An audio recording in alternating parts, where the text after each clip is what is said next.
Today I'm gonna react to someone that might be better than ZachD Films, The Outliners. They have the same animation styles, they get a lot of views, and they have the most traumatizing things ever, like a wolf literally licking themselves to death because they're licking a knife. So at the end of the video, I'm gonna see if The Outliners is better than ZachD Films. We're gonna start off The Outliners' most popular video, 2 hidden servants beneath the gown. So what now? The Queen of England would intentionally hide 2 attendants under her gown. Sign me up! Yo, hold on! Wait, what? Wait, let's just process that one more time. The Queen of England would intentionally hide 2 attendants under her gown. You see, the court events were often long, and leaving them in between for a personal break was considered rude. And to solve this, one of the attendants held a pot to collect the Queen's personal needs, while the other attendant would clean her up, allowing the Queen to relieve herself during the long events without causing any objection. That's so crazy, because what if you're mid-conversation and this is what you hear? Hey, how's it going? Why are Dobermans' ears cropped and tails docked? Well, Whoa, that's so sad. Oh my being a guard gosh. dog for police, their floppy ears were more prone to getting torn in rough situations, so their ears were cropped and made to stand upright, which was also believed to improve their hearing. And their tails are naturally long and thin, making them prone to breaking during high-intensity activities, so their tails were docked, which ultimately gives them that sharp, classic Doberman look. Wow, they are literally refined for human usage. Well, that's crazy. A lot of dogs with thin bony tails like boxers are great Danes also get docked because if they get hit wrong, it could cause spinal problems. Are you serious? Alright, so far, is this guy better than ZachD Films? The ideas are pretty crazy. As we saw before, they get hella views, like a lot of views, and they have a lot of subscribers as well. We'll see. The comedy aspect is not there, which I do look for because you can't go on comedy, but the ideas are kind of crazy. And they still have that ZachD Films animation. Soviet soldiers would place the grenade inside an ordinary glass cup,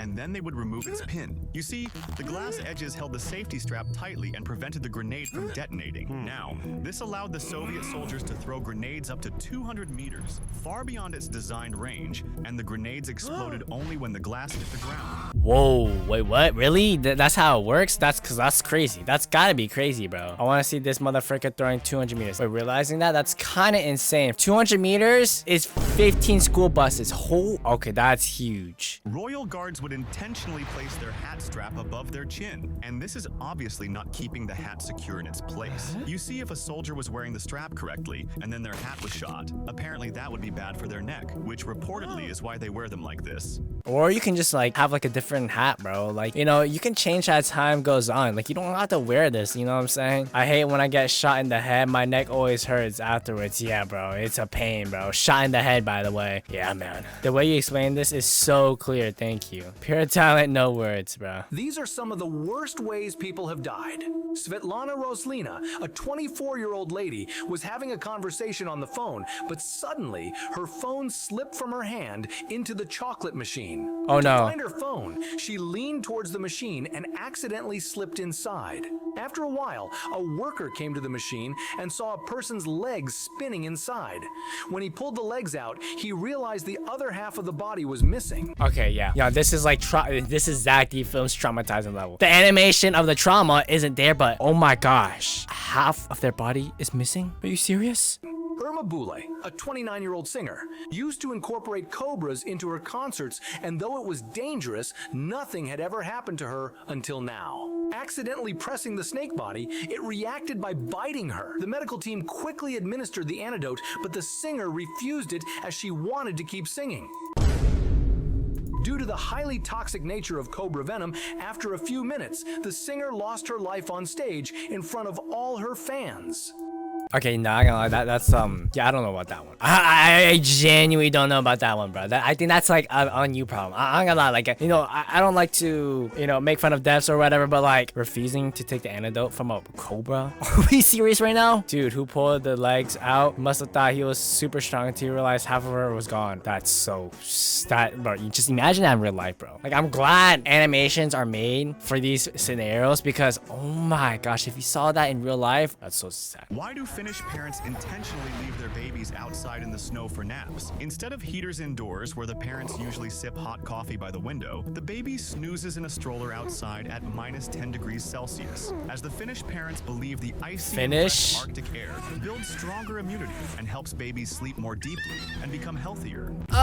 Yeah, I don't know about that one. And helps babies sleep more deeply. Yeah, sleep forever. Yeah, bro, like. He carved a fake pistol from wood and painted it with black shoe polish. As the prison guard opened his cell, he immediately pointed his gun at the guards and locked them in. Ain't no way you thought that wooden gun was fake, bro. Or real, bro. Ain't no way you thought this was real, bro. I'm sorry, but like, this is what kids would use in like their pretend games, bro. This fake gun Ain't no way. Hey, you know what, bro? the guards Hey, and locked them let's in the see. Let's see what cell. happens. He then grabbed 2 real Thompsons from the armory and stole the sheriff's Ford and managed to escape the most secure prison in America. Wow, props to him, bro. Bro went from level 1 quick to level 1000 mafia boss. Bro was literally a mobile game ad. Soldiers would drop thousands of tiny metal darts from planes. You see, these are Wolf Dog bombs, which contained no gunpowder, as these bombs were dropped with a speed of 1,000 feet per second in large quantities, which were enough to punch through the helmet.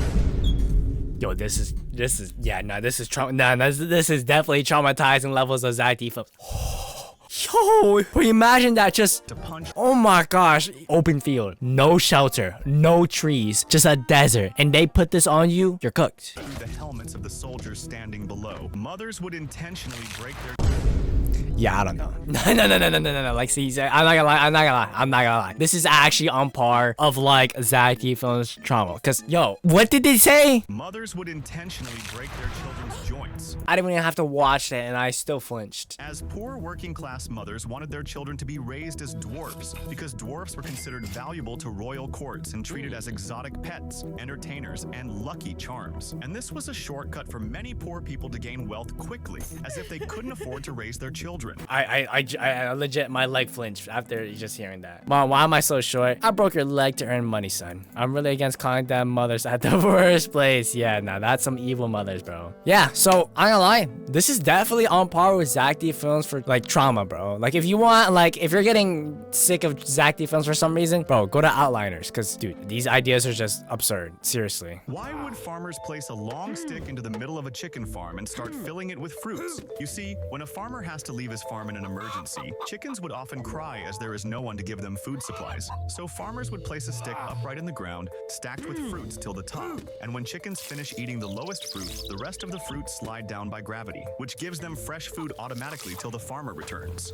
Oh, that's pretty interesting. How can a chicken cry? Yeah, I don't know about that. Mothers would intentionally put rubber tubes inside their baby's mouth. You see, these were special milk bottles from the Victorian era that allowed babies to suck milk in different positions without any involvement from their parents. But the tube inside the bottle was impossible to clean properly, and with every new feed, infection was pushed straight into the baby's stomach, causing thousands of infants to lose their lives. Hell nah. That's just my reaction. Hell nah. If you ever get a chance to ride the biggest cycle, What? Yo, what is this goofy ass cartoon cycle, bro? penny farthing, most people would start paddling it while standing still. But this will be your biggest mistake, as this would cause the penny farthing to lose its balance and trip over you. Instead, keeping your dominant foot on the tiny peg while pushing the cycle forward will allow you to shift your body over the giant front wheel and stabilize the penny farthing instantly. What am I watching, bro? Why would robbers in England prefer stealing teeth from people instead of Are we serious right now? Yo, what a cruel world we live in, bro.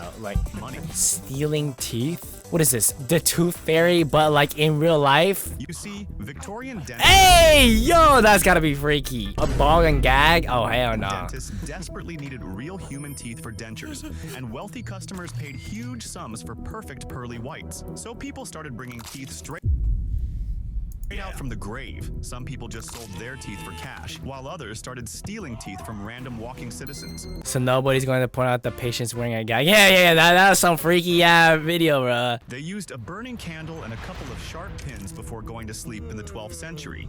People used to stick these metal pins into a regular candle at different heights. Each pin marked as a specific time. When the candle burned down enough, the pin would fall. When a pin dropped, it clattered onto a metal plate or a tin cup, making just enough noise to wake the person up. Oh, that's pretty cool. Does the candle support at least 10 pins, 1 minute apart each? Yeah, nah, I'd be like that, bro. I swear. And them school mornings, bro. Those certain mornings where you just, I don't want to You know, bro, you just set 1,000 alarms. Why did Soviet soldiers place a regular bucket on the barrel of their tank? Well, the German soldiers were afraid of the Soviet IS tanks, and the Soviet soldiers realized that the T-34 and IS tanks looked similar in shape. The only difference was that the IS tanks had a muzzle brake. So the Soviet tank crews started hanging a regular bucket on the barrel to look like a muzzle brake, and whenever German soldiers saw these tanks, in fear, they would run for their lives. Is the other tank bad, bro? Like, what's the difference, bro? Correction, seeing a tank as a infantryman would make you want to run your life, yeah. 8 iron balls were placed inside the mouths of 8 hanging dragons, and when an earthquake occurred, the pendulum inside the vessel moved, pushing the bronze ball beneath it to slide in the opposite direction of the earthquake. The ball then hit the rod at the end, triggering the dragon's mouth to drop the ball into the toad's mouth, and by seeing where the ball landed, they would identify the direction of the earthquake. No idea why would you want to use this, to be honest. Like I'd rather like worry about my own safety, but hey, cool invention, I gotta say. These ancient Chinese dudes are way too smart and having genius brain cells with this invention. Yeah, it's pretty cool, but like, yeah, it's just cool. I have nothing else to say, bro. The mother hung a huge truth cord right in front of her children. You see, she suspected one of her children had broken her expensive vase while playing. Oh so no. She set up a simple test where the cord was dipped in a harmless dye. Then the kids were told that when the liar pulls this cord, a magical bell would ring, and each child enters the room one after another. And after the bell ringing test, when she checked their hands, everyone had dye in their hands except her youngest son. Oh, the sneaky mother, bro. So the youngest son didn't pull the cord because he did it, and he didn't want the bell to ring, and he did it. Yeah, okay. I would just hold the rope to get the dye on my hand. Yeah, pretty much. If you were accused of a crime in medieval time, they would take your hand, submerge it in boiling water, and then they would throw in a ring that you had to find and pull out. After pulling out the ring, they would bandage your hands, and following 3 days, if your wounds healed, you were proven innocent. If your hands were not healed, you were proven to be guilty. That is the most corrupt system I've ever seen. Bro, what is this? Accused of a crime in medieval time, they would take your hand, submerge it in boiling water. Boiling water. You can't heal that, like, unless you have like super healing powers. You're losing every time. I gotta read the comments. So basically, a skilled thief will be found innocent, and a war veteran will be found guilty. Got it. Yep. Guilty? No. Gambling. Yep. And there you guys have it. The Outliners on par with Zack D Films. Maybe not the comedy wise, but definitely for the trauma. If you guys want to see more content like this, click this video here.